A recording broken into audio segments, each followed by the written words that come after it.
Well, I think the first thing we need to do is we need to get a common understanding of what infrastructure is.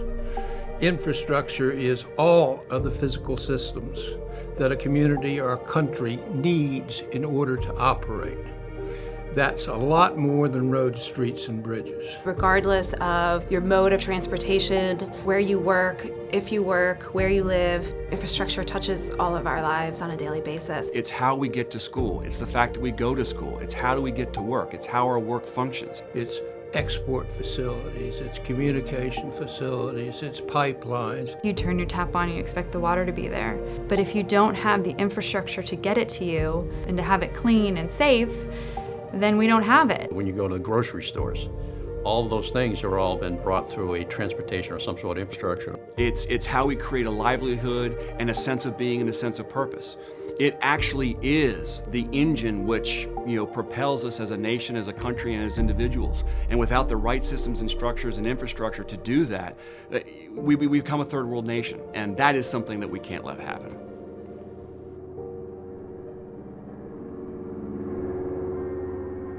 These are the people who transformed America in the last century. These are people who won't be stopped, who are fascinated by what they're doing, and what they're doing is absolutely critical to our future. Whether it's job creation, economic growth, productivity enhancement, the opportunity to do a tremendous amount of good and have huge impact, that's really what we live for at the end of the day. We want to work on the biggest, hardest, most complex problems. It's very difficult to build new wind and very large solar projects today because you simply can't get the energy to market. We are the solution to bringing that energy to market.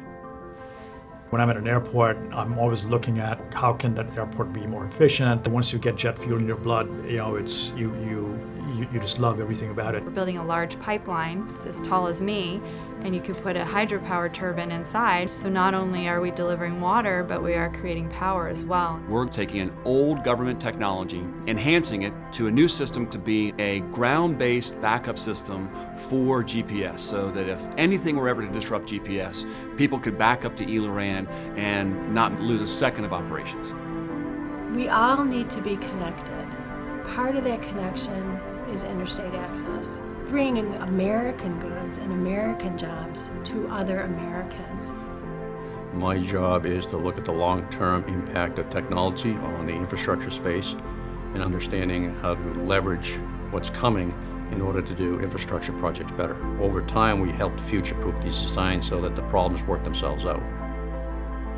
As a national company that's been committed to public-private partnerships for now 30-plus years, the opportunities and types of projects we have the ability to look at and look to execute is pretty much unlimited.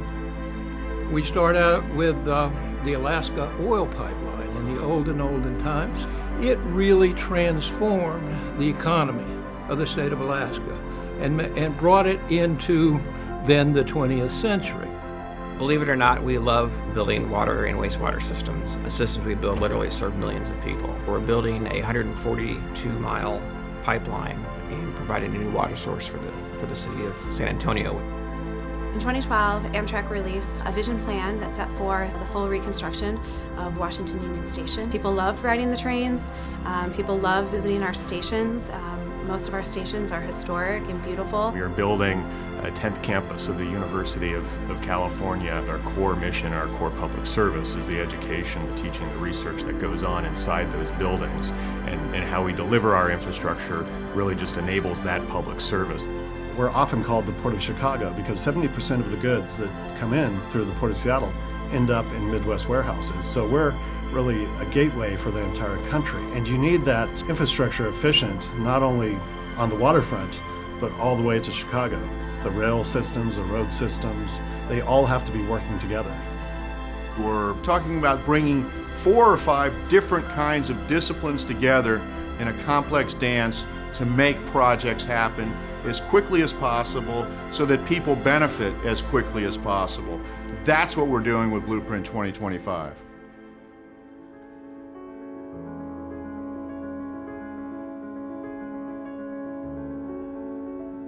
People don't understand that these systems are not you build it once and walk away. like no different than painting your house. You have to make it an ongoing management of it. In the 1960s, we were spending about 3% of our GDP on infrastructure. Today, we're spending a little over 2%. That gap is getting larger and larger. Our infrastructure is old in the country. A lot of it was built at the turn of the last century and is in a state of disrepair. When we walk into our schools and our universities and our veterans hospitals, we see the deferred maintenance. We know that the investments made 50 years ago have run the course of their useful lives. Route 219 was not built to carry 18-wheelers 24 hours a day. It is our region's only freight corridor from north to south, though. And so it does. It brings heavy trucks through small towns. So if you look at where we are in the grid in the United States, we're really falling behind. In China, they commission big transmission lines to move energy around the country about every 3 or 4 months. We haven't done one of these in more than 30 years in the United States. We're really one of the only developed countries in the world that doesn't have a shared consensus that infrastructure is good for economic growth, it's good for job creation. Part of it is the narrative needs to be clearer. Stakeholders, policymakers who are interested in need to go there, almost take people there, get the visuals out, because I think it's not real. It doesn't, it just feels like another lane on a road somewhere you don't know about.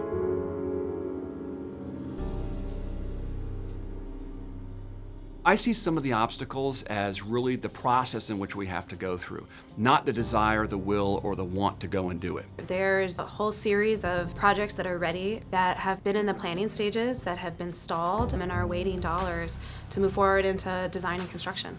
The big impediment to our projects at the airport is funding. You look at the passenger facility charge, the user fee that airports are allowed to charge to fund projects. It's capped at $4.50 per ticket. And that cap hasn't been increased for the last 15 years. Unfortunately, a lot of our bureaucracies are beholden to the process, but not driven by the necessity of the outcome. The California Environmental Quality Act is a very rigorous environmental law. We've tried to do everything the right way and follow all the laws, but in our instance, we've had the goalposts moved. Since we started this project, the maximum contaminant level had moved so that we were slightly above it, where we used to be below. That has created a challenge for the project, and it is to the detriment of water supplies and reliability in California. If we're going to have any money spent on them, we want the people doing the work to use the best tools available. Not the stuff they did 50 years ago, but the models that now know we can do a lot of analytics on. And all the engineering construction firms can do this, but they are tied to the contract. And if the contract says you'll do it this way, that's the way you do it. I think there needs to be a change in philosophy from this is why you can't do a project to this is why you can. That starts at the top, from the president down to the agency heads, down to the section heads that are in charge of these regulatory agencies. The message is now beginning to resonate that we want to end up at an answer of yes. It's been a long time since probably back in Eisenhower where there was a single vision come from the government about what we really want to accomplish over the next 25 years. In my ideal world, first of all, would be a data-driven or a fact-based view of infrastructure to convert the conversation from cost to investment. For every foot of silt that gets added to the Port of New Orleans, the value of every cargo ship goes down. If a tunnel is so low that you can't put double-stack containers on a rail car, the opportunity is to double the value of every load that you're taking. Step back and say, as an investment, if we're going to spend $1 trillion, what should we expect to get for it as taxpayers? And to actually have some measurables that can be quantified and delivered back to people so they know what they got. If we can empower the private sector, if we can remove some of the regulatory impediments to innovation, we will accomplish more than we will by trying to find money that's not there at the federal level to fund projects. Public-private partnerships is really a bundling of the development function, the management function, and the ability to share risk through financing that will ensure we can maintain our infrastructure over a long period of time. We need to be thinking about how technology will invigorate our infrastructure from year to year, not decade to decade.